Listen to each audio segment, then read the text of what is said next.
On this week's episode of the Fizz, we recap the Detroit Lions' major Week 1 upset versus the Kansas City Chiefs in Arrowhead.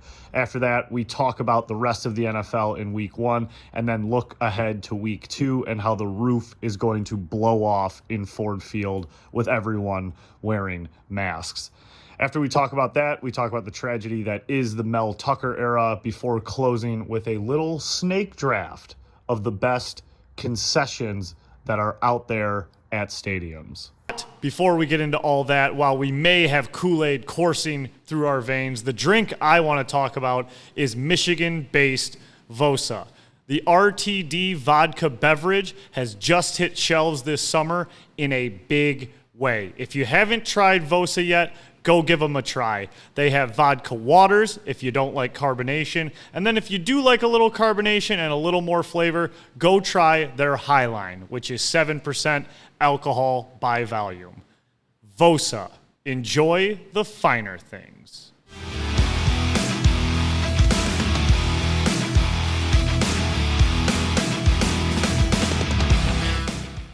Hello and welcome to episode 115 of The Fizz.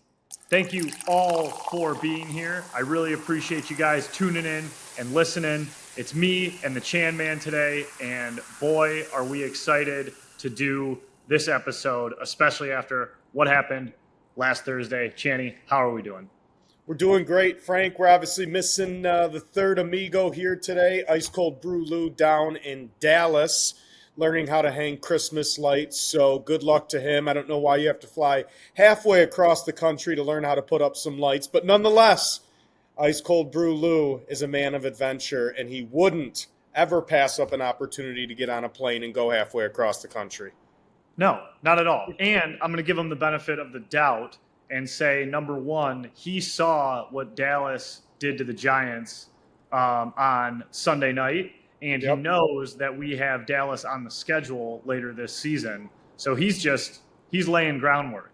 We're going to be there later this year, so he's just trying to get a lay of the land of what they're doing down there. There we go. I like how you're thinking. He's doing the dirty work for us right now, putting the bad juju on him, so by week 17, we'll be all prepped for him.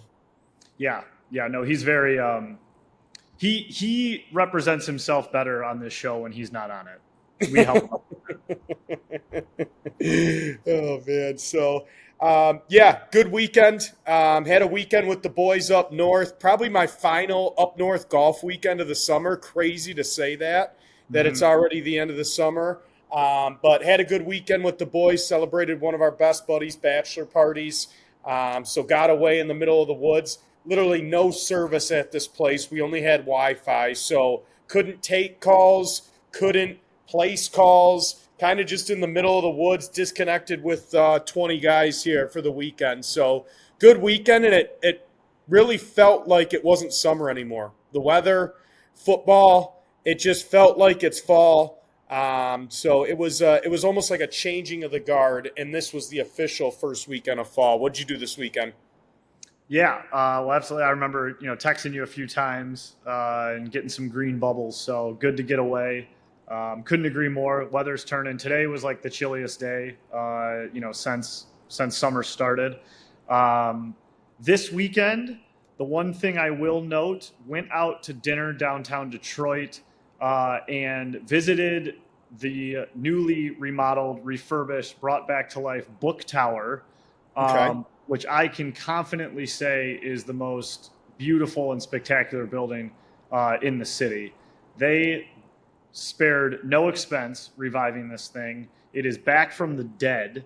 I walked through it when it was abandoned like 7 years ago, and they have redone it, and it's absolutely immaculate. We ate at the French restaurant there called Les Supreme. While this is a very gritty show, I can clean it up every once in a while. And that restaurant rocked. Service, ambiance, even the price tag at the end of the night, I was very pleased with. Normally downtown, like we say, you spend a little more, you eat a little less. This one, I was absolutely happy with the bill at the end of the night.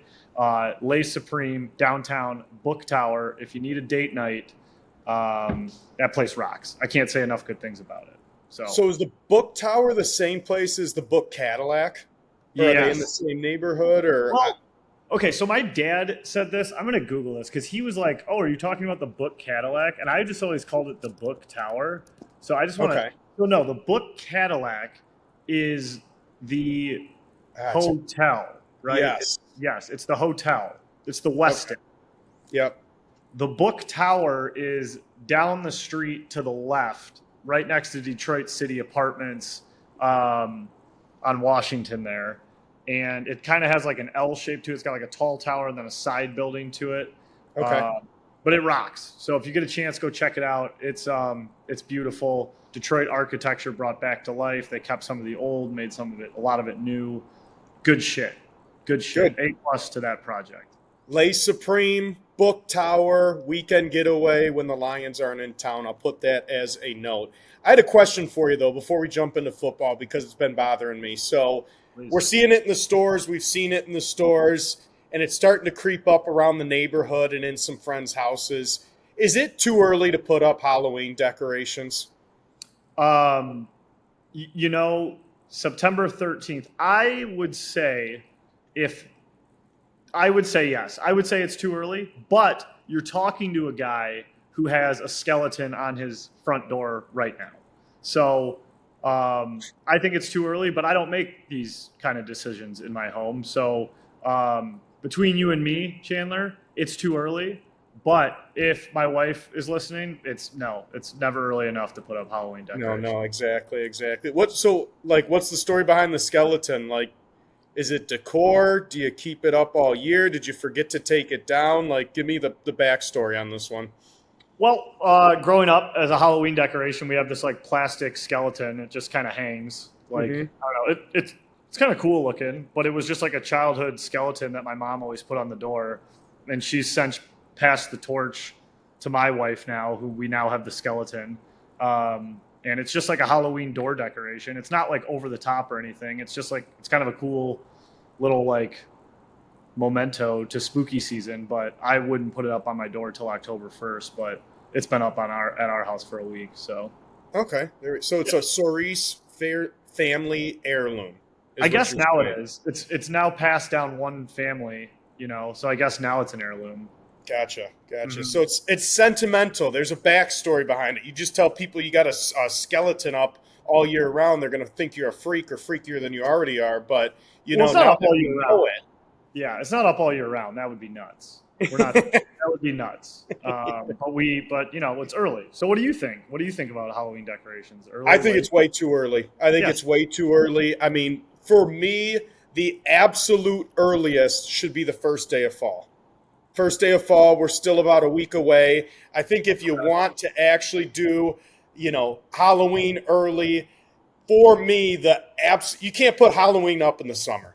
You just cannot put, even if it feels like fall, it's not the fall yet. So for me, you got to wait till the 21st. You only got another 8 days. And then, hey, if you want to be an early riser with getting Halloween decor up, get it up. But, I mean, that's the absolute earliest. I personally would never put it up before the month of October.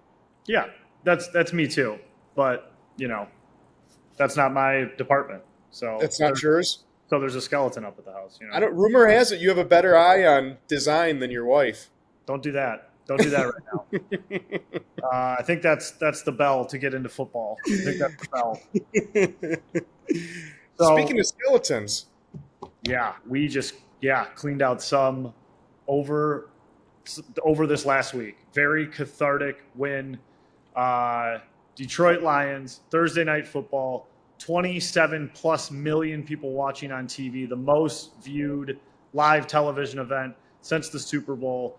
Detroit Lions take it 21-20 with the entire football world watching. Stunning.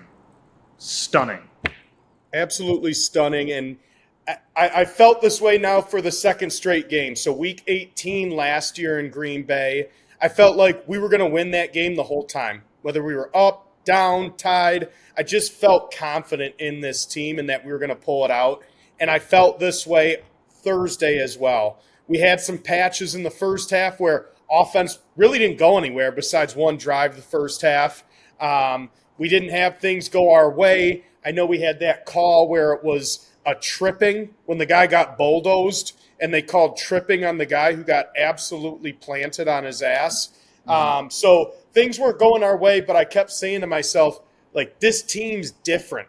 Like, they're tough. They're going to pull it out. And I said that, again, week 18 last year in Green Bay, and they did pull it out. And that's just showing that it is actually a changing of this franchise where, I don't know about you, but before I thought, how are we going to lose this game? What crazy way are we going to lose this game? Now it's, we're going to pull it out. It's just a matter of when we're going to pull it out. It's pretty interesting to hear you say that, because obviously, let's look back to last week. You were the only one on the crew who said we were gonna lose this game. Got to call you out on that one. We hold ourselves accountable here. That's right. And then you're saying now, during that game, you had no doubt, or not no doubt, but you felt very confident. We were going to somehow win the game. I was complete opposite. During the game, I was very up and down, and I was feeling pretty bummed and pretty bleak going into halftime.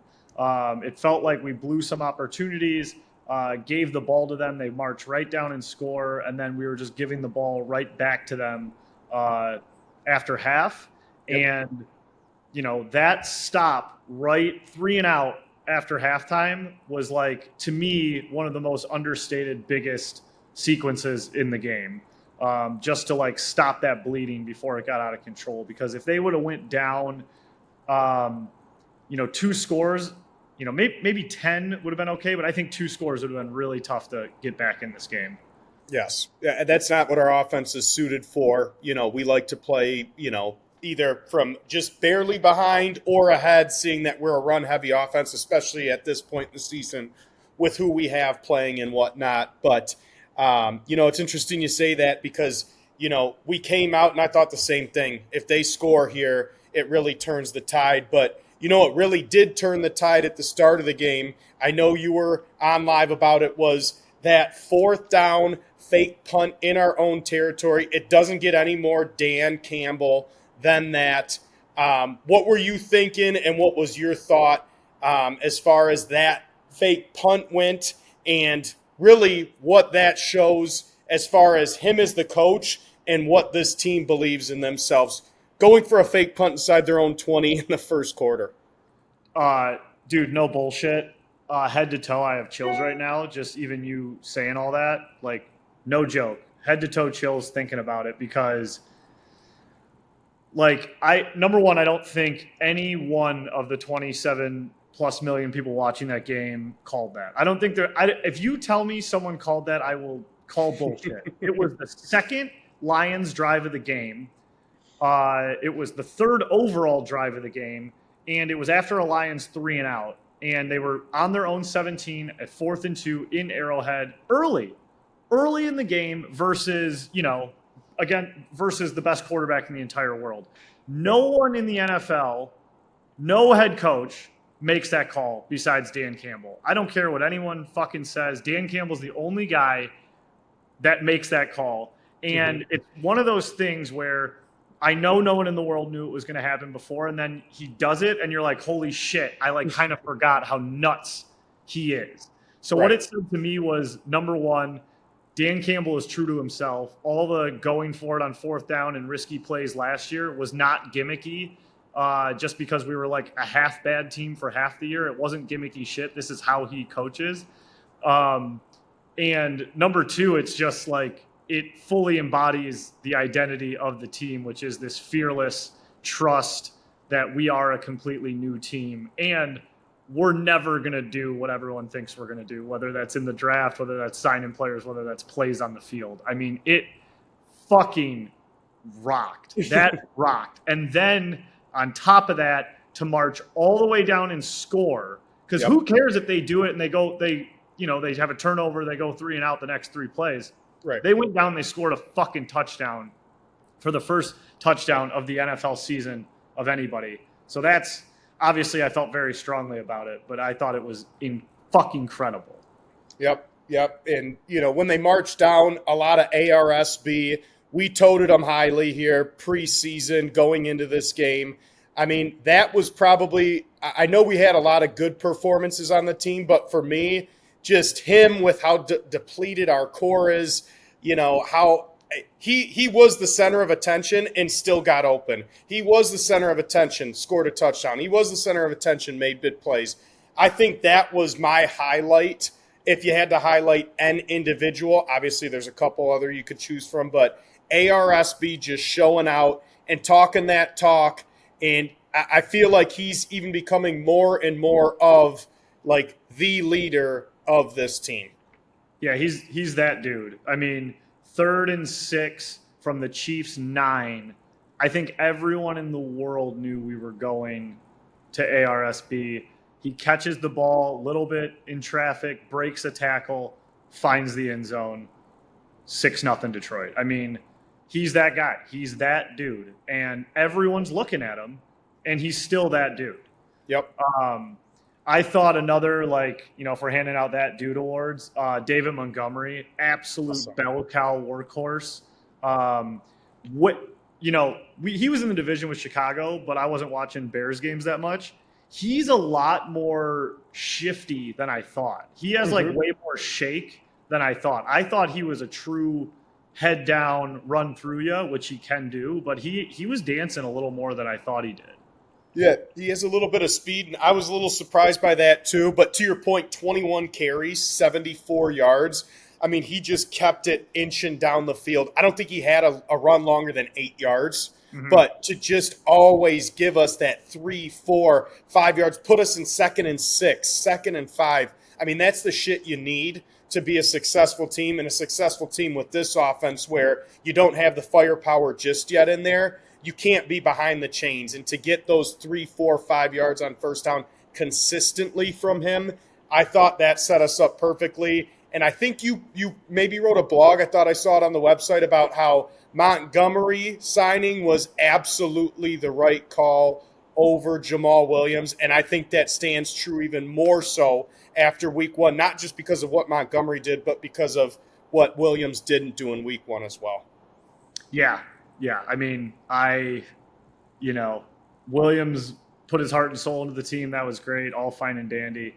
The anime shit got weird for me at the end. It was like he went to New Orleans, and I was like, now it's all kind of weird, isn't it? Like when he's not on your team, you're kind of like, well, now that's a lot weirder than I thought.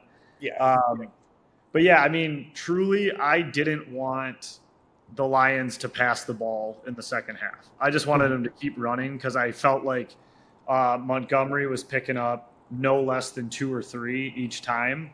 Yep. And he didn't get a ton of touches, but I mean, Jahmyr Gibbs is an NFL player, and you can just fucking tell that guy is actually going to be dangerous. 6 yards per carry, 9 touches in total for him this week. Like you said, they haven't unleashed him fully yet, which I think is smart. They need him for the stretch run.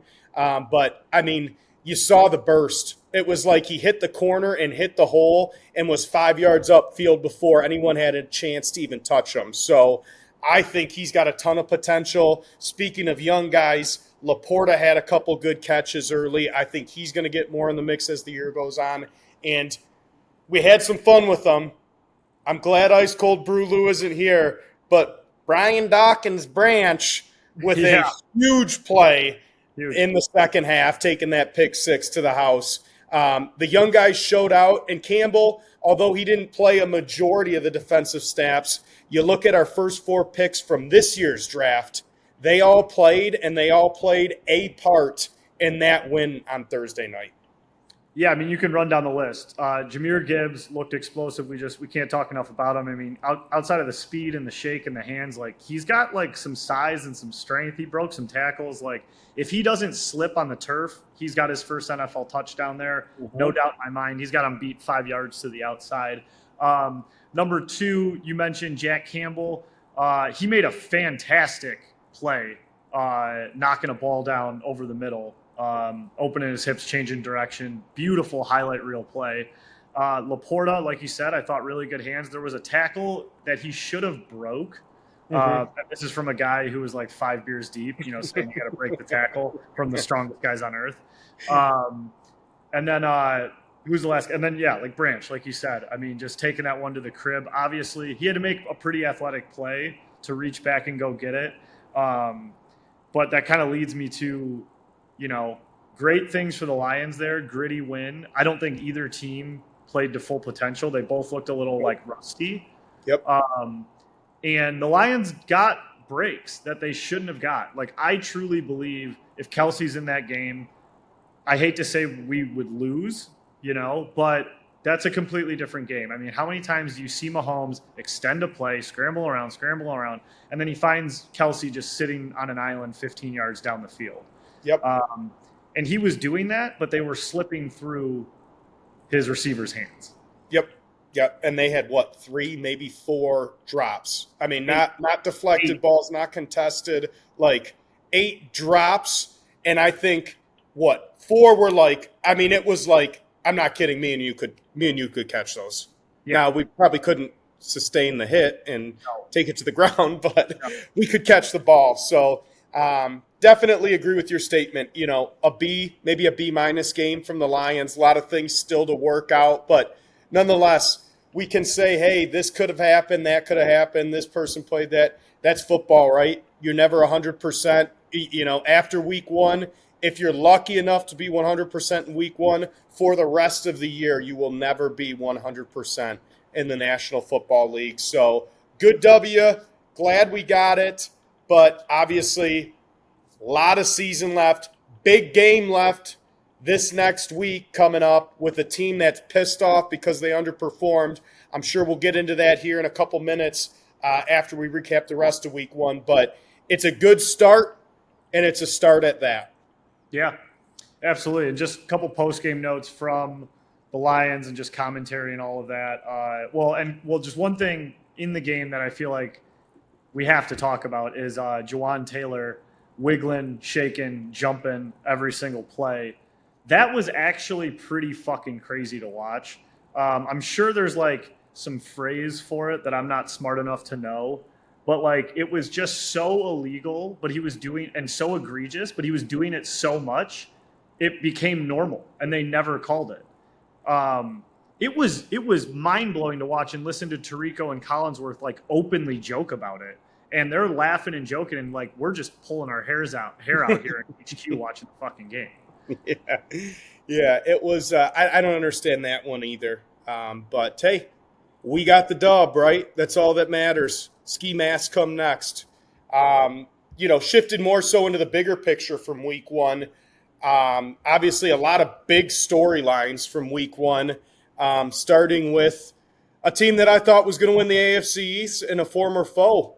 Aaron Rodgers goes down, tears his Achilles, possible career-ending injury. I know you had a lot to say about it. I know you had shared his interception to Kirby Joseph maybe 75 minutes prior to that. So what's your thoughts overall on it? You were not on the Jets bandwagon. Obviously, they're going to be way better with Zach Wilson, so you can change that thought at any time. But what are your thoughts on the whole situation there? Yeah, so, Rodgers goes down. I post the vid. Yeah, it's fine. So here's the deal. I'm never rooting for injuries. I'm never rooting for anyone to get hurt. Rodgers has, really disrespected the Lions over the year. He's a cocky guy. He's going into the season. He hurts his leg. I post one of my favorite highlights of Aaron Rodgers ever, where I was at that game in Lambeau, and Kirby Joseph picks off his last pass as a Packer, and maybe as an NFL player. So that's what that post was about. It was like, hey, he's down with maybe a torn Achilles. I want everyone to remember that his last pass in the NFL was an interception to the Detroit Lions in Lambeau right. in Joseph. That's not celebrating an AFC quarterback going down, getting hurt. Nope. And on top of it, even if I was, which I'm not, I don't feel bad for Rodgers. I feel bad for Jets fans for sure. I have a heart. I'm a human. I have nothing against the Jets. I feel bad for the fans. As far as Rodgers goes, 39-year-old guy in rain, millionaire who tears his Achilles. I don't know. I don't feel terrible for him if I'm just being completely honest. It's not like this was, J.K. Dobbins, who has missed like 2 seasons of his young career and now is probably never going to play again. That guy I feel really fucking bad for. Rodgers has had a great fucking career. He's a Super Bowl championship or champion. He's an MVP, and he wanted to roll the dice one more year in New York. And you're 39 years old on arguably the worst turf in the NFL. So that's my defense of me posting the video there, I guess. But the situation for the Jets fucking blows. Like I said, I feel bad for fans. I am also bummed because I wanted to see how it played out. I really am. Like, I wanted to see what happened. I didn't think they were going to be good, but I wanted them to prove that to me. Now, all of that is in the wash. And I'll tell you one thing, watching that game, you watch that game and you say, man, all the Jets need is a quarterback, and they'd be a really good fucking team because they looked really good outside of the quarterback position. Yep, I thought they looked really good, and as you and I had predicted last week, we thought the Bills were going to be a little flat this year, and they did come out flat. It's almost becoming a trend with Josh Allen. I mean, he's a turnover machine. In his last 2 seasons, he has more turnovers than games started.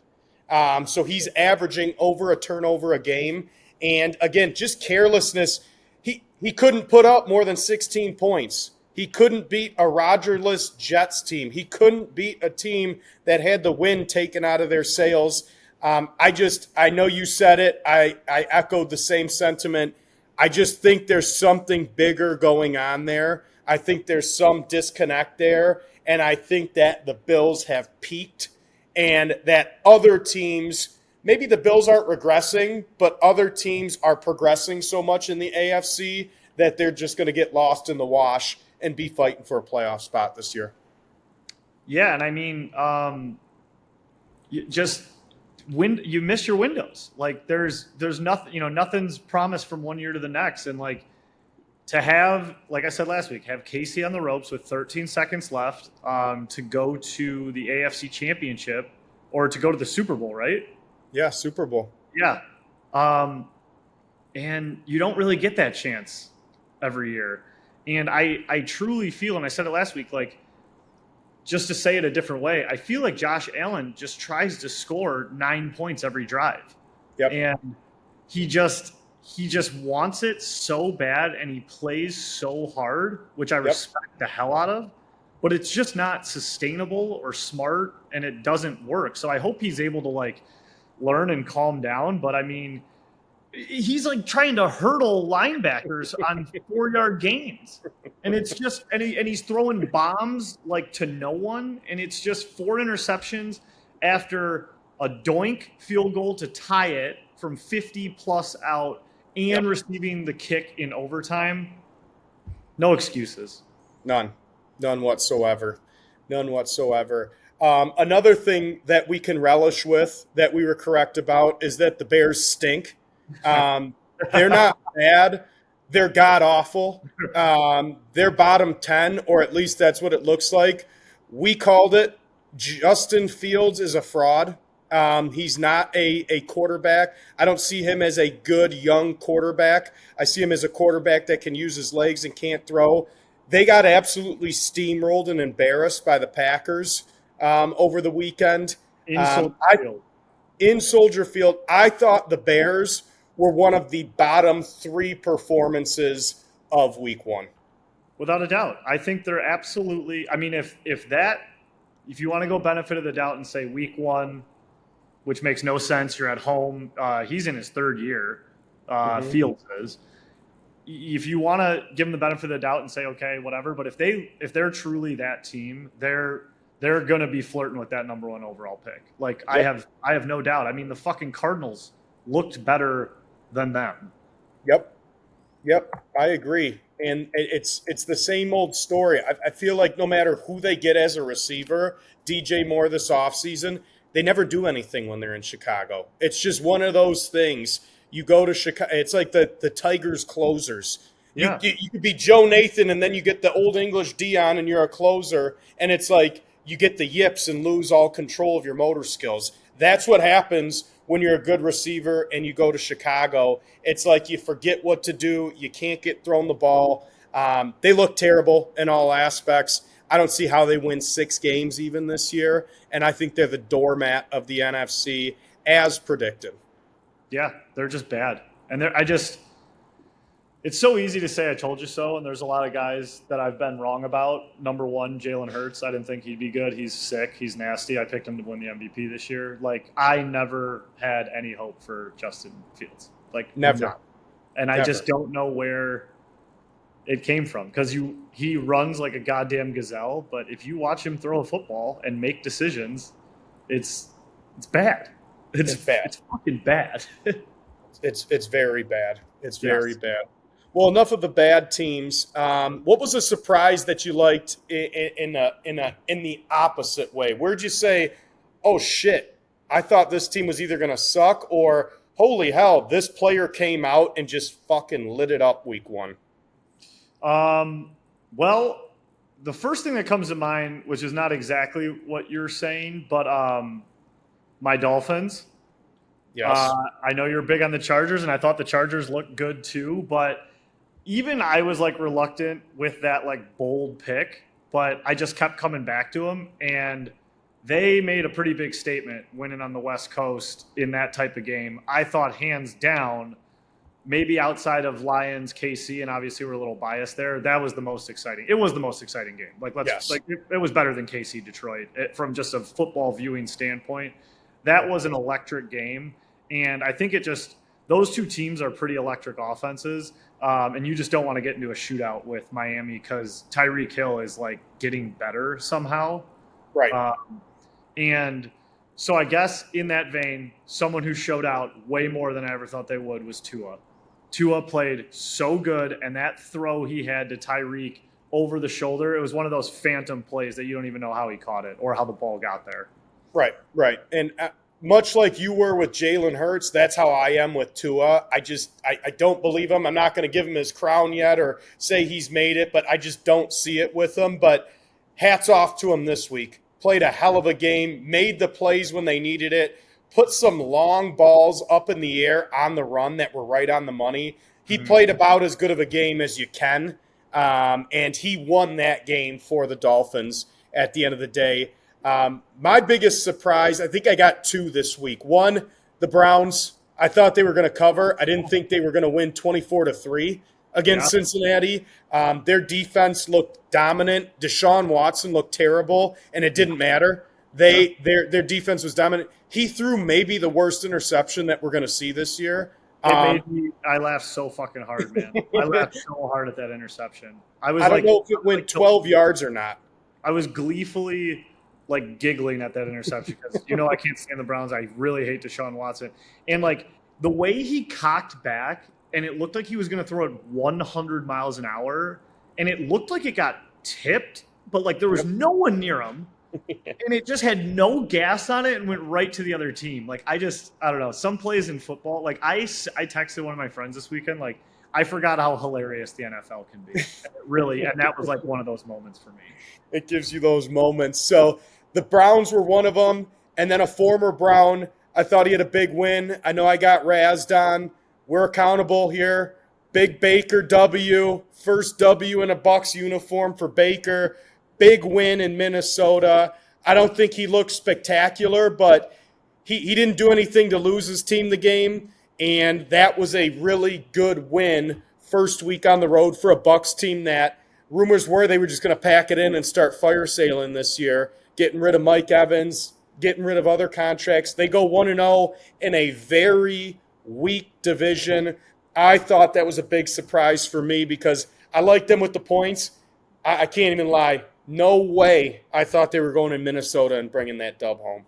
No, I had Minnesota moneyline parlay like as an afterthought. I thought it like, what does that fucking say? Like, so this is the mystery of week one always, right? It's like, are the Bucs a real team or is Minnesota that fucking bad? And that's one of those where like the jury is going to be out for like 3 more weeks on. Right. I mean, math and logic would tell you that Minnesota is going to get absolutely steam pumped Thursday in Philly, and I still kind of think they do because like my brain just can't comprehend them not after losing the Bucs at home to open the season. I mean, good sign for the division, I guess, but like, man, that one totally shocked me. Totally, they laid an egg. Absolutely laid an egg there. Speaking of, go ahead. No. I was going to say, speaking of who, I was just going to put a bow tie on it. But go ahead here. Yeah, I was going to move on to another egg layer. Let's hear it. I mean, I'm ready for eggs. the New York Giants, man. They laid a literal egg. That was bad. Now, do you think it was Giants more than Cowboys? Well, so I'm reluctant. I don't think the Cowboys are like that good. I don't think they're like beat the Giants by 40 good, but like the Giant, like Daniel Jones kind of like shit his pants in the red zone like 3 trips in a row, which kind of set the tone for the whole game, and then they just kind of gave up, it looked like. I just couldn't. I mean, primetime game, 40-0. It's just division rival. Like the eve of 9/11. Like it just. What the fuck did the Giants do there? At home, it was over before it began. It was over by the second quarter. It was insane. Terrible showing for the first Sunday night game of the year to have a game basically last 15 minutes. And I was driving home from up north during it, but listening to it on the radio, like it didn't even sound like they were getting in Dallas territory or threatening to score or outside of the blocked field goal at the start of the game. It sounded like they were just getting absolutely dominated the duration of the game. Yeah, and for me, it's hard to believe that Dallas is just that goddamn good. But I guess we'll find out. You know, I've doubted Dallas, and everyone's told me not to doubt Dallas, so we'll find out how good they really are. Luckily, we got Lou doing recon down there. He'll give us a little bit of insight when he comes back here this weekend. Yeah, totally. So, like, just the 2 most boring games that I like watched the least of and had the least interest in. Literally forgot the game was going on was Saints Titans. Terrible. Like, who cares? Saints win, but like 16-15. And then the same exact game was going on between the Broncos and the Raiders. Even worse. And the Broncos lost, like at home. And they're just, and I thought they were going to be better, and they're trash ass again. Mr. Unlimited's very limited. He stinks, man. Very limited. He is done, I think. I think he might be done, man. It blows my mind, dude. He was fucking Russ. Like, I don't know. I always loved Russ, man. And like, Bronco Russ is just, let's ride Russ is just a different animal that I don't like. He fell off a cliff. But it was overall kind of an uneventful week 1. I saw there was, I think as compared to the average of the last 5 years, there was 23 less touchdowns scored this week 1 than the average of the last 5 years. So very low scoring, kind of uneventful. The only game that really blew up was that Chargers-Dolphins game. So kind of an uneventful week 1. Like you said, a couple good matchups, but not too many. So I'm excited to get to move on from week 2. But before, I got to throw one more jab on week 1. I want to thank Chris Jones because you held out for apparently no and or little reason. From what I read, he's only getting incentivized more. So if he's all pro, if he's defensive player of the year, if they win the Super Bowl, if he hits these pie in the sky incentives, he can make 3-4 million more a year. But he held out for bonuses at this point in time, signed yesterday with the Chiefs, and could be back on the field this week. Weirdest thing ever. And he was at the game in a suite surrounded by like 2 like henchmen. Did you see like who he was sitting with? It looked like, he was like sitting with like agent Italian henchmen. It was very strange. It was very strange for him to be at that game and not playing because of that. It was like 2 local bookies. Yeah. They were like out of the movies Rounders or something. Seriously, it was weird. Weird. That was weird when they cut to him. So I just want to thank you, Chris Jones. Game might have been different, too, if he was in it. We talked about Kelsey being absent, but would have been probably different, too, if Jones was in there. So thank you. Hey, wishing you the best of luck the rest of the season, but thank you for your gift to the city of Detroit. Yeah, amen. Well, let's talk about one more game, and it'll segue into the preview of this game. Yep. Big shocker, big disappointment. Seattle loses to the Rams, kind of pretty convincingly. Yeah. So that surprised me. Stafford looked awesome, throwing to nobody, throwing to white guys like from Northwestern, and ripping it and just eating alive Seattle. Clip of the day from there is Geno Smith yelling, "Oh my God," as Aaron Donald comes at him unscathed and throws it into the ground. But like now, you look at Seattle, and last year they were supposed to stink. They were supposed to come in dead last. They had Geno. He stunk, supposedly. They make the fucking playoffs over us by a game. And, that was kind of like a fluky miracle season. And now I'm looking at this like, are they just doing what they were supposed to do last year? Like, do they stink? I don't think the Rams are good. That's not one of those situations where I think like, like maybe Packers, Bears, okay, maybe Packers are decent. But like This one, I don't know if I'm buying 100%. So are they just like bad? I mean, I'll tell you this. You are in absolute panic mode if you're going out and signing a 41-year-old offensive tackle to possibly play for you this weekend. They are banged up. Lockett's out, I believe, this week, or at least he's trending to be out for this week. Yeah, Tyler Lockett was hurt. I know he got a concussion. I thought he cleared it, and I thought he was all right. I know the other two, one's out for the offensive tackles.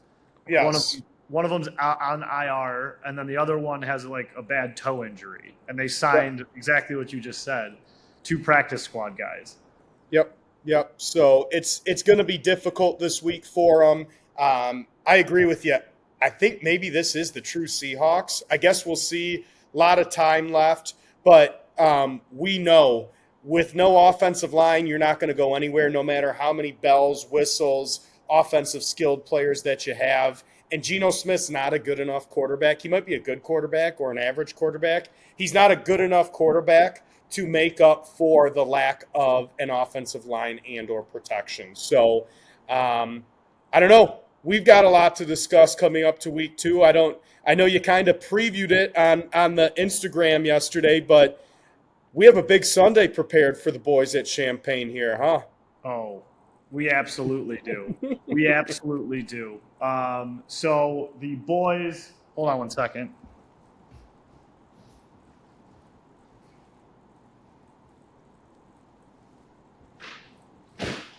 I don't know where I put them. I was looking for my masks. I was going to do this with the mask on. So if you're listening to audio, pretend I have my ski mask on. They're somewhere in this office, which is just chaos right now. But CJ Gardner-Johnson, after the big dub, pops the mask on, says brand new or not the same Detroit. And he calls for everyone to buy a ski mask and to wear it at Ford Field. This is fucking nuts. And they sold out everywhere. Amazon sold out. Walmart's back ordered till October. 65,000 freaks on Sunday. You, me, Ice Cold Brew Lou, and our producer Mike are all going to be sitting together wearing masks. It's going to be the most insane Ford Field atmosphere maybe ever. I know the Monday night with the Jets was insane. That immediately got squashed and put away. Other than that, I'm trying to think of a game where the Bears Monday night, Javid Best had that big run. Yeah. But this one is going to be just fucking bonkers. It's electric. I almost feel like going into it, just from people that I'm talking to, going to the game, people around the city, people who are just generally Lions fans, like it almost feels like a playoff game. It really almost feels like that's the atmosphere we're taking into it to like, we've seen it on the road the last 2 games. We had a chance to make the playoffs last year. We won, but that was on the road. We start the season off against the defending champs on the road, albeit shout out Lions Nation. There was a lot of Honolulu blue sprinkled in to Arrowhead last Thursday. Tons of Lions fans. Shout out Lions Nation. They showed out for that. But this is the first one we actually get in our backyard. And I just feel like everyone's ready to explode. I feel like There are going to be a ton of false starts on Seattle. There's going to be that big Dan Campbell decision where everyone erupts. We don't know what it is. Is it a reverse pass? Is it a fake punt? Is he going to onside kick the opening kickoff? Like, he's going to do something crazy that's going to get the crowd into it and let them explode. I'm excited. I know the crew's excited. Just talking like a little bit more about the game. Like, what are you looking for? What are you looking forward to? And I guess overall, like, what's your prediction? Because, again, I wrote down the quote here. We hold ourselves accountable here. That's what I was told when I picked the Chiefs. And if I do remember correctly, maybe we can have Mike find the audio. Oh, yeah, Frank said last week, I don't know what's going to happen, but after week 2, we will be 1-1. Whatever happens week 1, we will be 1-1 after week 2. Yeah. So I'm going to let you take the floor, Frank. Yeah, I've been thinking about that. Since we won and I saw the Seahawks play the Rams. The beauty of this business is you can just say whatever you want from week to week, and nothing matters. No. But I'm not gonna act like I didn't say that.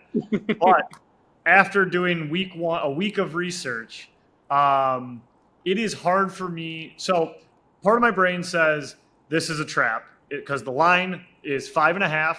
And it looks small, and we're coming off beating the defending champs, and they're coming off literally beating like the last place or losing to the last place team in their own barn. All the math, and we're at home, all the math adds up that like it would make no sense for this line to be 5.5, just 5.5.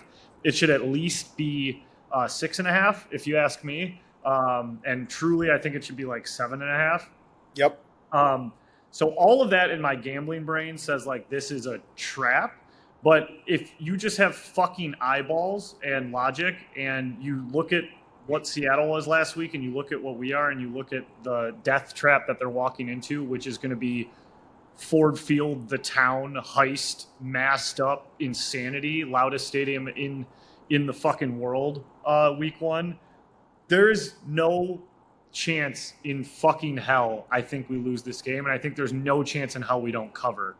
I don't see a path for the Seahawks victory unless it literally looks like that Carolina game from last year and Kenneth Walker decides to Kenneth Walker us like Michigan State style. And obviously there's a little bias there because I love KW. So that's the only hope I have in this fucking team. Like I don't see it. I agree. I just don't see it. I said it earlier. This team's different. It feels different. Like they're motivated.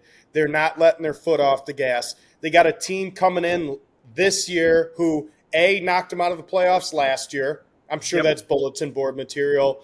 B, knocked them out of the playoffs not only because of Week 18 last year, but because they came into Ford Field last year and beat us earlier in the season. There's a lot of motivation. Did not punt, Channy. They didn't punt. We didn't force a punt last year. You're telling me that that's not bulletin board material for that entire defense? Hey, you didn't let the team 100%. Didn't punt with a team without either offensive tackle against a team who's rotating 7 to 8 guys on their defensive line. I'm not kidding. I don't want to say he's got the best motor I've ever seen. Hutchinson has a top 5 motor that I've ever seen. I've never seen a guy work harder every play from snap till whistle. The guy's running from sideline to sideline, double spinning. He's like chugging and like his like head's nodding and everything.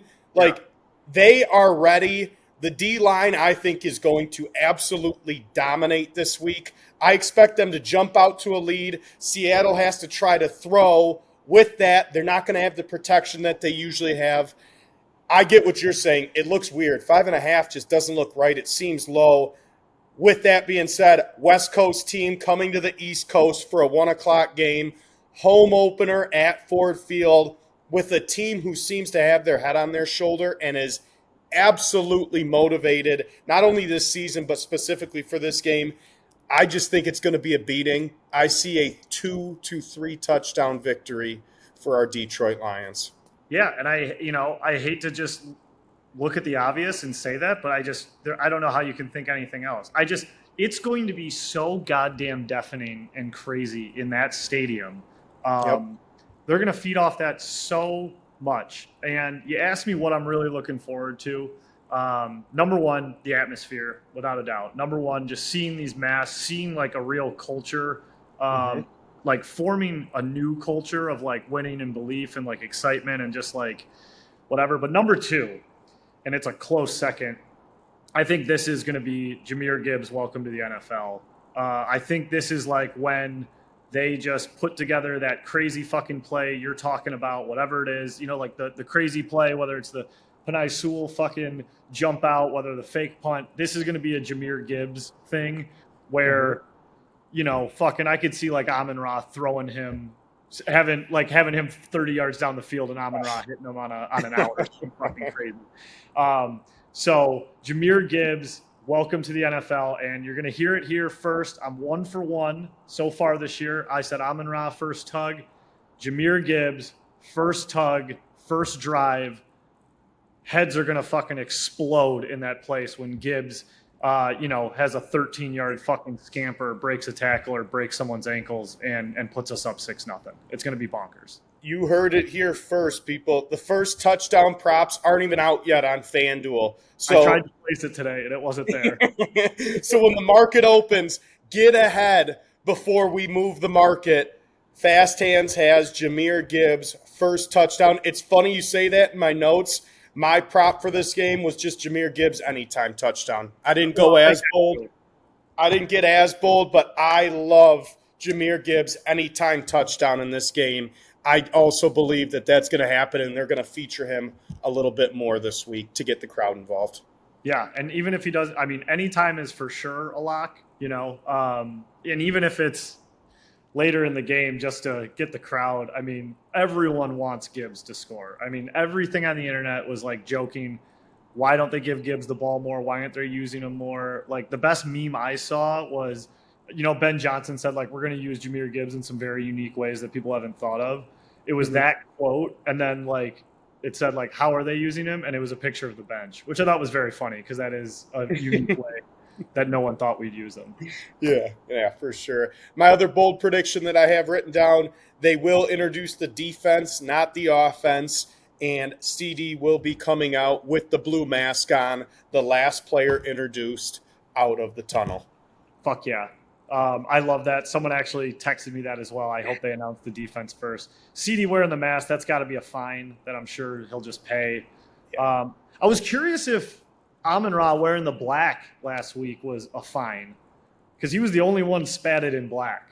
Yeah. I don't know. I don't know what their colors. It's not. I don't know what their rules are with that because he did have a ton of black on. Mm-hmm. I bet you he just got fined. Yeah, they don't care. They don't. That's the new attitude. They don't care. They're wearing whatever. Yeah. The mask thing is just so crazy to me.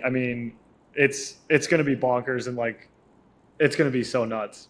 It's going to be I love your interactions on social media with your mask comment. Like people on Twitter were like, "Who are you talking to that we have to wear one?"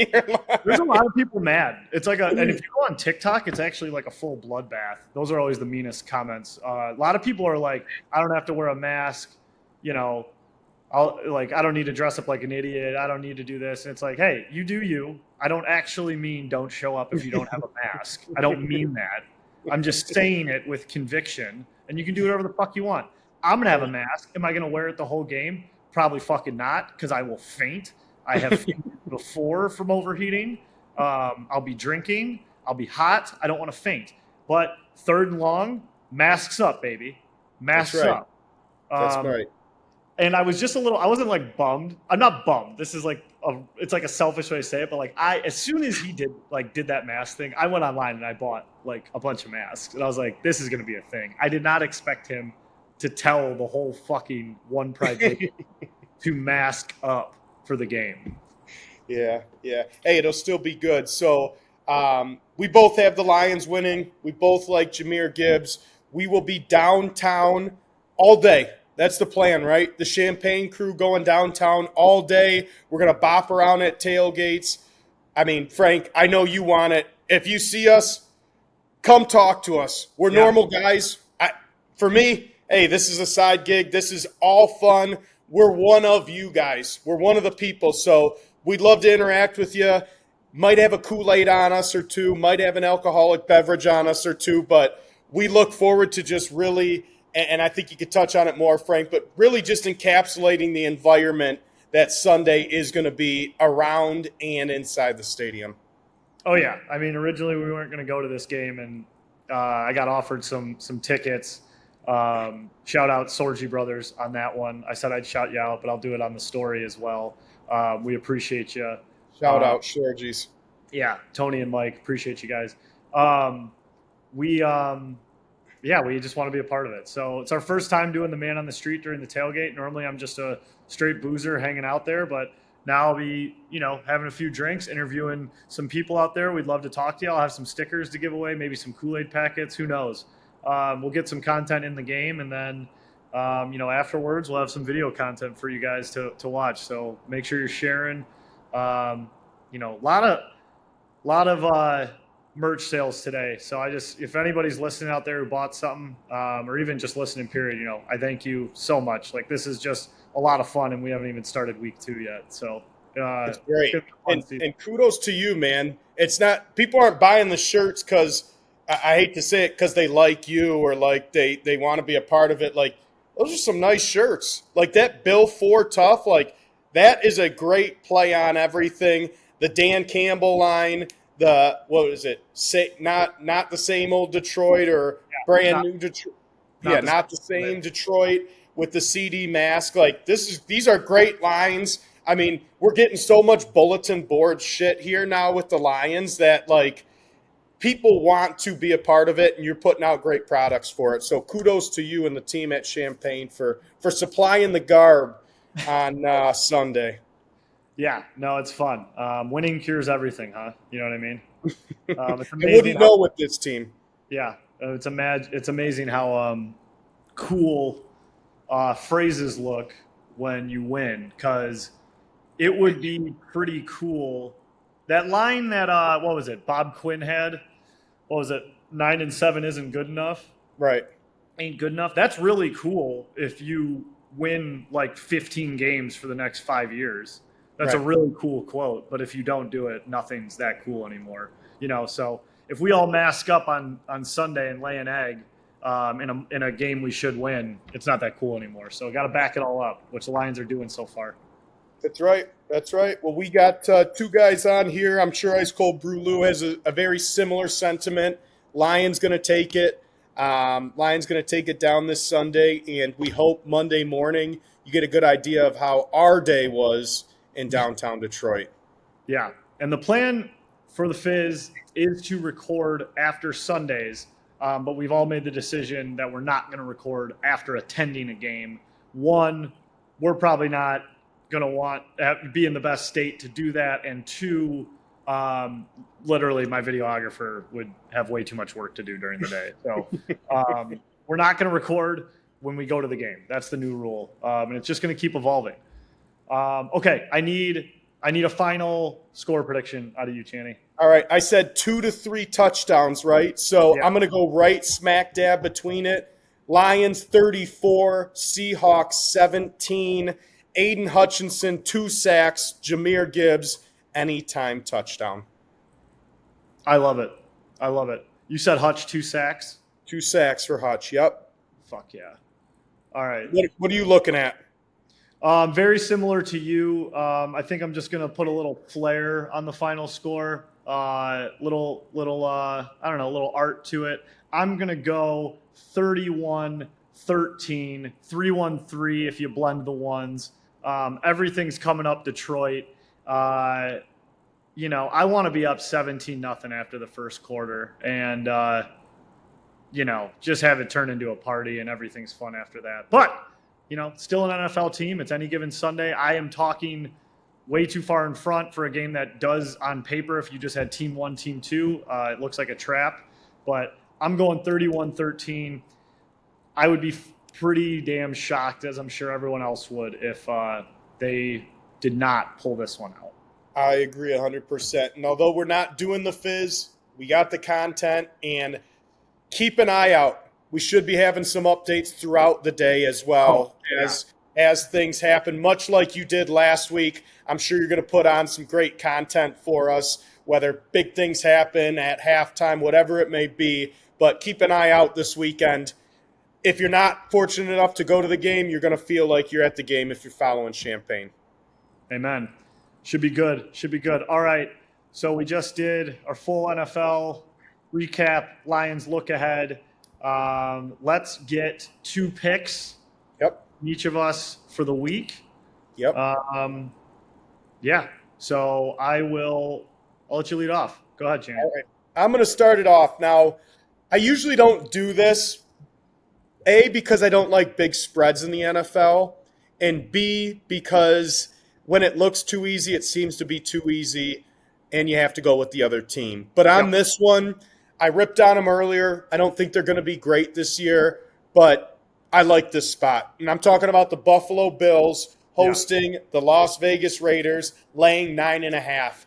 West Coast team playing an East Coast team early on in the day. That's factor number 1 as to why I like this one. Factor number 2, Bills played like shit last week, plain and simple.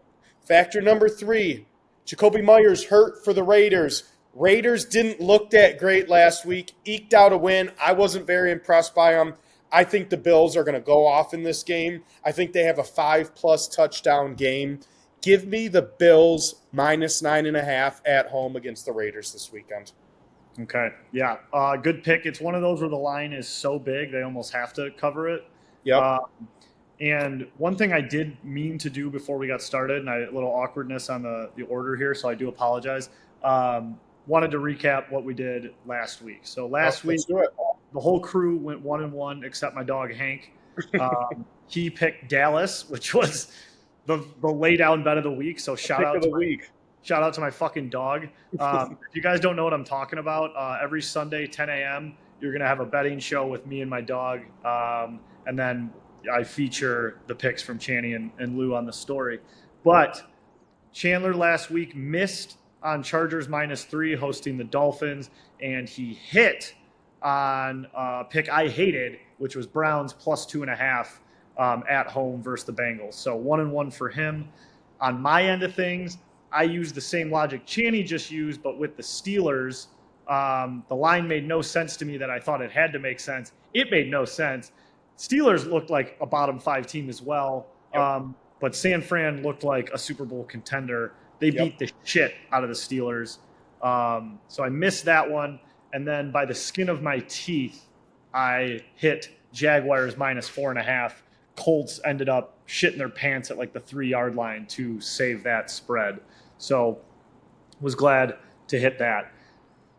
Moving forward, my picks for this week. Using the same logic that Chandler just used. Big line, Bills 9.5 at home. Angry, upset, playing a bad Vegas team at home. I'm doing the same with the G-Men. G-Men host the Cardis with a -6 line. Cardinals are not a good team. I don't think the Giants are as bad as 40-0. And if you get embarrassed that bad, you normally want to kill someone the next week. So I am going to take the Giants, the G-Men, -6 hosting the Cardinals this Sunday. So I believe they're playing in Arizona. No? You're probably right. So does your pick stand? Yeah, it stands. It stands. He's keeping it. All right. He's keeping it. That sounds good. So I think getting away from their own fans actually might relieve. I'm gonna spin zone it. Getting away from their own fans actually might relieve some pressure after a 40-0 whopping. You know. Here we go. So you've got the Giants. I've got the Bills. It seems like we're going with favorites. I'm just going to stay on this favorite bandwagon, and I'm going to go with everyone's favorite theory, the up-down theory. And I bet against this team last week, and I'm going to bet with this team this week because guess what? They're my Super Bowl champs. I'm going to go with the Cincinnati Bengals hosting the Baltimore Ravens. Cincinnati -3. They looked terrible last week. They couldn't protect Burrow. They couldn't get anything going on offense. They played sloppy. It seems like they were just kind of hung over. I think this week has their attention. The Ravens are coming in town. They know what they bring. They've had a lot of battles with the Ravens the past couple years. They're going to be ready, and they know that the chances to make the playoffs drastically decreases if you go 0-2 as compared to 0-1. Bengals have been in these types of games. Bengals know what they need to do. Chalk me up. I'm writing on a chalkboard this week. Give me another favorite. The Bengalis -3. Okay, Bills and Bengals, 9.5, 3.5, or 9.5 and 3. Unlike Channy to have those type of picks, so that's very different. It is not unlike me to have those picks, though. And as much as I'm looking at Houston +1 versus the Colts, there's too much shitty football and too much chaos there for me to even want to touch that game. I'm going to keep this one simple. I don't think the Rams are any good. I think they had a great week versus the Seahawks on the road, but now that was a game they weren't supposed to win. They're feeling happy. They're going into San Francisco, who looked like fucking world beaters. San Francisco is having their home opener. I had this line at 9.5, and it's at 8. So to me, I want to jump all over it, and it's one of those where like 8, it's just it's too big. They got to cover. You know, like the 7 is not going to scare me or anything like that. I think San Fran dials up a defense that the white guys from Northwestern can't handle. Stafford forces a throw he shouldn't, and Brock Purdy just steadily beats them down. I got San Fran -8 in Candlestick. So we're chalky. We've got 4 favorites this week. 2 of the biggest spreads, 2 out of the 3 biggest spreads this week, we took the favorites. So Champagne's all chalk this week.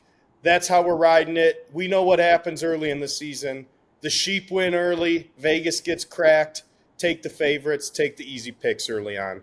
Yeah. And let's be honest. The pick this week is the Lions, -5.5. Well, right. We only can't picked, do that. Yeah. Yes, that's the pick. Yes. And the to be honest, the Eagles tomorrow are -6.5 at home hosting Minnesota, or today, if you're listening to this on Thursday, which is something I also love. Little money line parlay. I'm just going to say this. Money line parlay, if you're listening to this on Thursday, Eagles money line, Lions money line. If you have patience enough to wait through the weekend, it's even money.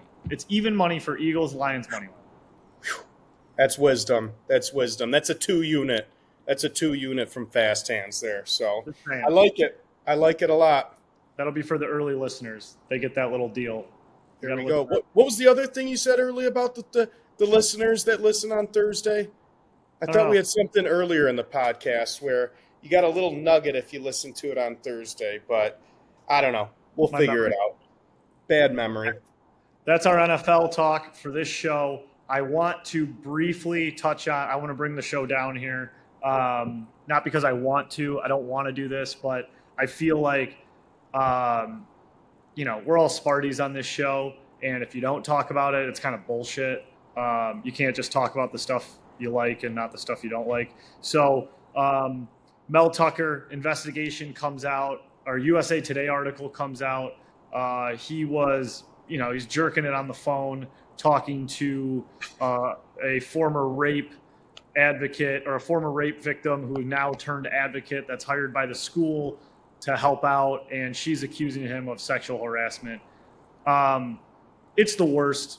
It's the fucking worst goddamn news thing we could have ever heard. We find out the investigation's been going on since December of last year. And for me, these are my thoughts on it. We are still waiting on all the details, all the investigation to be done. Mel very well could be quote unquote innocent of harassment, and I am very much for the thought process of innocent till proven guilty type deal. For me, though, the fact that we're at this point, the fact that he admitted to doing this, the fact that this investigation's been going on since December, it just says to me that, no pun intended, your head's in the wrong place in general. Like, if you're doing shit like this, you're not focused on the ultimate goal, which is the program. And if you're having to deal with investigations and your marriage is falling apart, blah, blah, blah, I'm not pointing fingers at anybody, but you got to clean up your own home before you can like really focus on taking a program to the next level. And when you're making $90+ million over the next X years, there's no room for error. There's no room for distraction. Mark D'Antonio wouldn't be caught within 400,000 miles of a situation like this because he was so focused on the program and winning. So it's not about innocence, non-innocence, the process, the trial. Mel's got to go because he decided to put other things in front of the main goal, which was, the job. Right. So he's out as the Spartans head coach. Right. And I got to think it's got to be permanent, but we'll see. We'll see how everything plays out. I don't know if I have much faith in the administration at Michigan State, but I mean, such a serious situation with, first of all, what he did, and then who it was to, which was a former rape victim.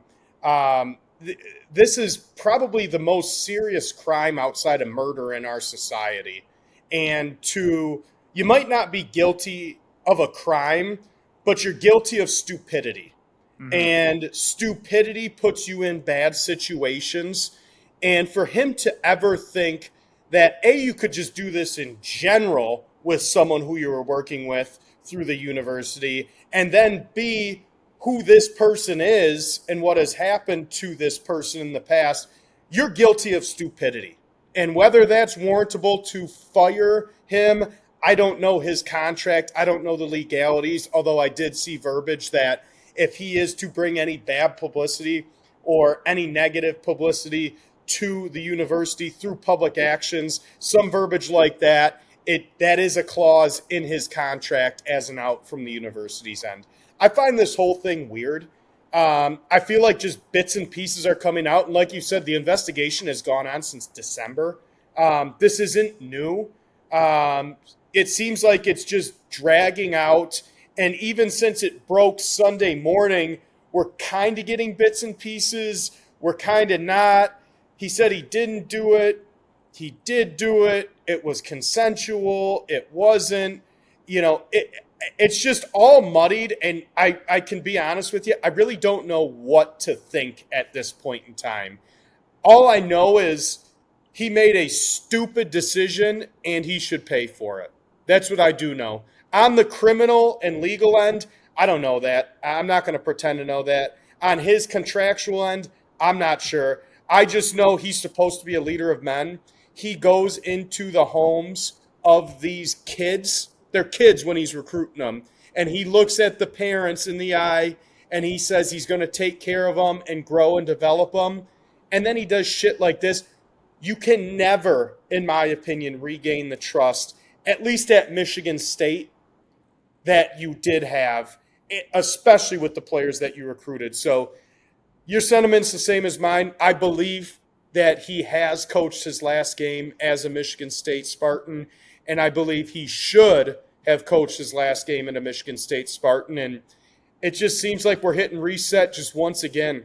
I mean, the second time in 4 years where the rug is completely pulled out from us at an odd time of the year, and we've got to scramble to find what's next because we're not hiring a coach this year. We're going to have a rocky season, and then we're going to have to persuade someone to come into a situation where there has been 2 major sexual assault cases here in the last 5-ish years. Yeah, it's unacceptable, and it makes you disappointed. I'm always proud to be Michigan State Spartan, but it's disappointing. It's and then on the other side, and not that this is about Michigan, but anything Michigan State does is always has a Michigan reaction, whether you like it or not. And I do think the rivalry is very toxic, but right now, I mean, they're sitting number 2 in the country, and Harbaugh is like working the chain gang for like his kid's game during his self-imposed suspension. It's a whole nother world over there, and we look like jokes, and we should be laughing at ourselves right now.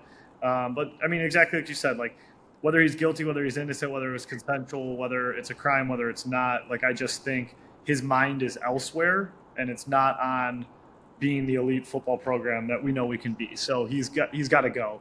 On a lighter note with that, Harlan Barnett, love Harlan Barnett. He rocks. Very excited. He's been with the program for a long time. I'm excited he's the guy taking over. I wish him absolutely the best of luck. And it would be just amazing to absolutely shock the world and beat Washington on Saturday. And it would, I mean, it's going to be a very long shot for us to do so. But if we were able to somehow do it, which sometimes Sparty has that magic, it would expedite, it would fix a lot of things real fast, I feel like. It would expedite this healing, this pain, this embarrassment process. If they go out and they lay an egg, it's gonna burn really bad. If they go out and win this game on Saturday, I think the image of Mel Tucker, they've already pulled down pictures of him, posters of him. It's going to go away quicker than we think. Yep, I agree 100%. And I don't think right now there's a better person for it. I know Mark D, guest of the show, is coming back to help with the program. And you have a guy who played under George Perlis nearly 40 years ago, a Spartan for life. He's been on this staff a couple different tenures. No better person to just really try to hone in and try to help heal the Spartan community right now because, again, we're just taking blow after blow after blow these last 3 to 4 years. And I'm kind of the opposite. I know Washington's good, but I feel like they're going to come out guns blazing this week. I feel like they're going to be ready. I feel like a lot of these players have a chip on their shoulder coming out, and it's never easy. We talk about it in the NFL. Same thing with college. It's never easy going from the West Coast to the East Coast, just like we saw last year when we went East to West and got folded up by Washington. So I think they're going to play tough, and I wouldn't be surprised if we saw a Michigan State W this weekend. I love them with the points +8, but I think they're going to put out a good showing. I got +16, Channy. You see an +16? That's what I saw, man. MSU. No way. I'm looking right now. Dude, I saw +16. No way. What's the spread on the – dude, 16.5. 16.5? Oh, my God. Yeah. Are you kidding? Yeah, it's spooky, man. That's why I was like, we're bigger dogs than – yeah, dude, it's 16.5. I don't know how I saw 8. Maybe they had it. Dude, that is insane. That is crazy, 16.5. That's let me quote our third amigo. Back up the Brinks truck, take it to the bank, and put your whole mortgage on Michigan State. Nuts. Wow. So 16.5. I think they cover that this week, but I guess we'll see what happens. But we're like not good at this serious stuff, Frank. So you want to like try to like keep it light and put a bow tie on the Fizz here? Yeah, I do. So I'm trying right now. So I was going to jump into over-under, but it looks like I think let me see. Jerry, I know Jerry was very busy today, which I'm actually not making fun of him for. I know he had a lot of shit going on. Did he pay the credit card bills? I don't know yet. That's not my thing. If it's paid, great. If it's not, the business is going to break. I say while we wait for the over-under, we do our little game since we're going to the game this weekend. Yeah, let's do that because Jerry didn't send it. Bag of shit. Maybe he thought we were recording tomorrow or something. I'm trying to think of why. He must have got busy. I don't know. Unless it's in my junk. I don't know why that would happen, though. Let's just take a look really quick. Okay. Gotcha. I'm just kind of shocked. He doesn't normally. The good thing is we're prepped. We got something as backup. We knew this could be a possibility. We know Jerry's hard at work, but we have a backup if over/under is not the game. 9-5. Nope, that's last week's. I don't have it unless he sent it to a different email, which I'm not going to check. So let's jump into what we were going to do. Channy, tee it up. This is your idea. Snake draft. So we are going to the game this weekend. We're bringing back our snake draft. We usually have 3 people that do it, 2 this week. And what's one of the best things about the game once you get into the game? It's the stadium food and the concession stand. So me and Frank are going to go back and forth. I'm saying we're going to do 4 rounds, Frank. How does that sound? Perfect. 4 rounds total. We're going to do a snake draft of the best stadium foods Beer does not count. That's a given. Beer is great in the stadium. Stadium food. So since I kind of took the lead on it, I'm going to give you the Wow. first overall pick, and I will get 2 and 3. So, Frank, start us off. Number 1 pick for stadium foods. Yeah, Channing, I appreciate you giving me the first one. I think this is pretty obvious. If anyone knows me, if anyone knows my name, there's no way I could ever pick against the traditional, the steady, every sport, every sporting event, every little shitty hockey rink, concession stand, every little baseball field you ever played at. If there's a concession stand, the one thing that's always there, the holy rollers, the hot dog. Oh, man. Whether they're grilled, whether they're rolling, I don't even care if you're fucking boiling them in the back of a fucking at Kiteman Row or whatever.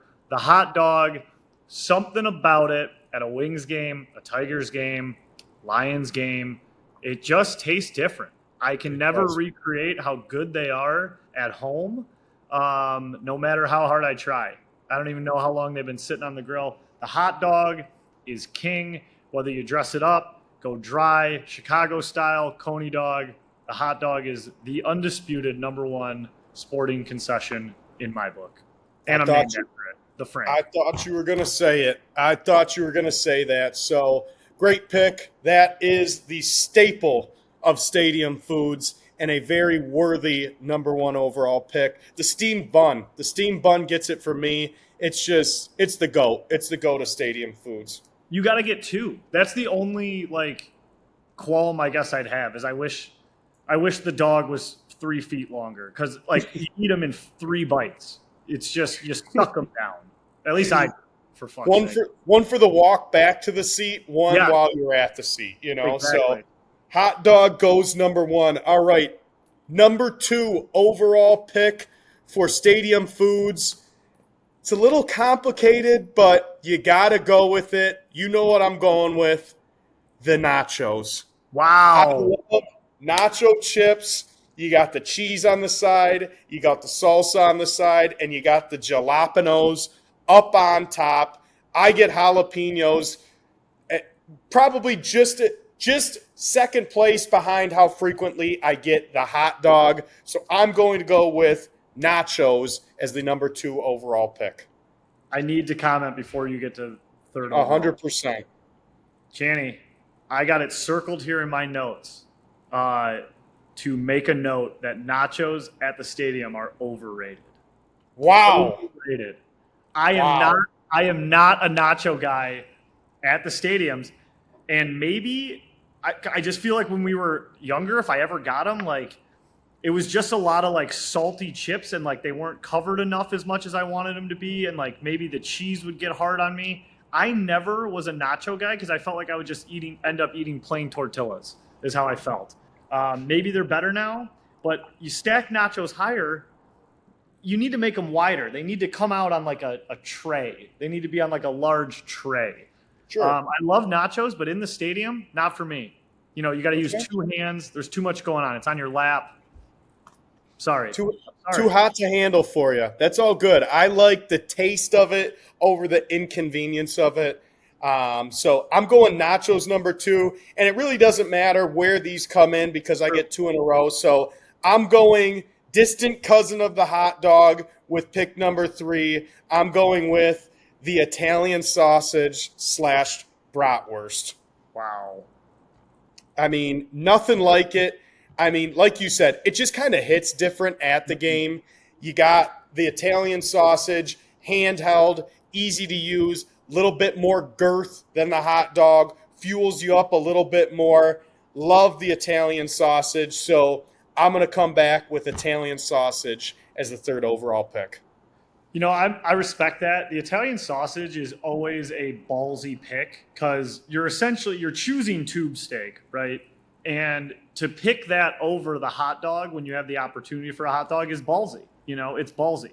I feel like, if there's a summer that I'm getting a lot of free tickets, that's when I'd get the Italian sausage because I've done hot dog the last 5 times. So yep. Maybe I'll go Italian sausage. Okay, I respect it. All right, number 4 for me.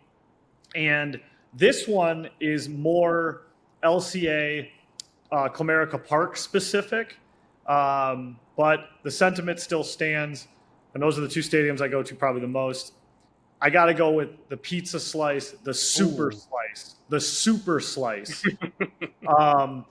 It is just a hilarious dynamic. It's a gigantic, thick piece. It's like two slices in one. It's like jet style, but it's Little Caesars, thick ass, deep dish pizza. And it costs like $7.50, which is so funny because you could walk 10 feet out of the stadium and get an entire fucking round pizza for $5, for $2 cheaper than the super slice.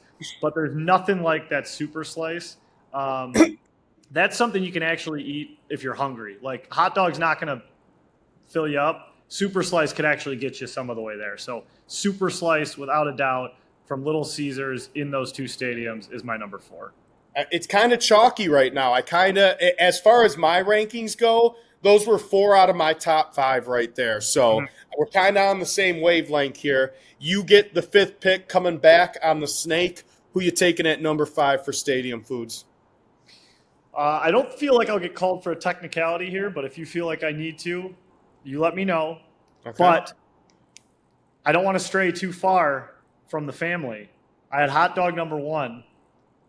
You had Italian sausage. I got to go corn dog. Oh, I knew you were going to do that. Okay. Corn dogs are so fucking elite. I would almost put them above the hot dog because the corn dog, it's on a stick. It's got extra calories to it. It's got breading around it. There is nothing better than a fucking corn dog dipped in mustard. And they are the ultimate stadium food because it's on a fucking stick. There's nothing more American than tube steak with breading around it on a fucking stick. It's the most American food there ever is. Corn dog, number 5 overall. Corn dog, love it, love it. Love the pick.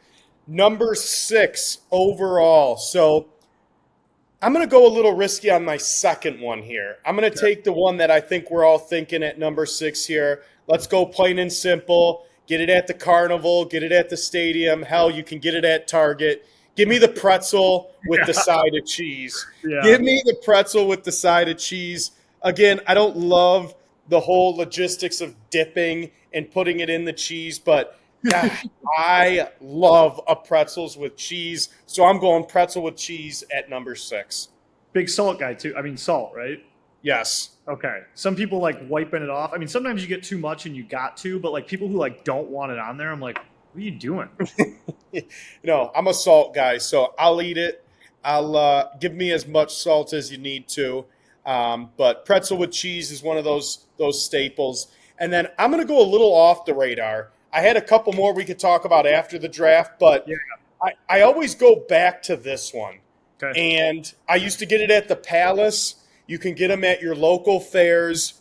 With the number 7 pick, I'm going to get the cinnamon sugar almonds. I love the cinnamon sugar almonds. They tie them up. It's a little like cone-looking thing.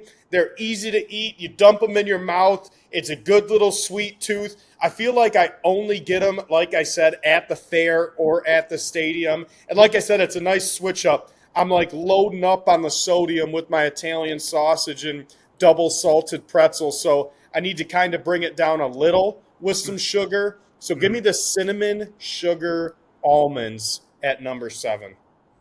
Yeah, I actually had that on the list here as well, without a doubt. So I'm debating whether I want to go same route as you, but I don't think I do. I want everyone out here to know that I rarely ever get this item. This is a luxury item. I'm actually fucking hungry, and if I don't eat, like, I'm going to be too drunk item. Like, didn't eat, drank too much. I rarely get this. They take too long. And I don't need this type of luxury when I'm at the game. You know, give me the meat on a stick. But chicken tendies. All right. If there's ever a time I need a little extra substance and nachos aren't going to do it, or a dog, or the slice line is too long, I will get chicken tendies. They're usually like $150. They take too long. They're way too hot. They're way too small. But once you get them down, normally feel a lot better. Chicken tendies is my 8th pick on the draft.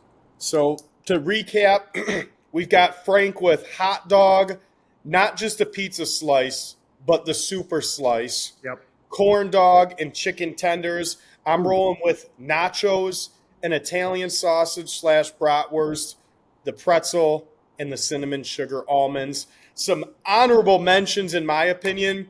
I was thinking maybe Dippin' Dots. I Yeah. love getting Dippin' Dots at the stadium. I think that's a good one.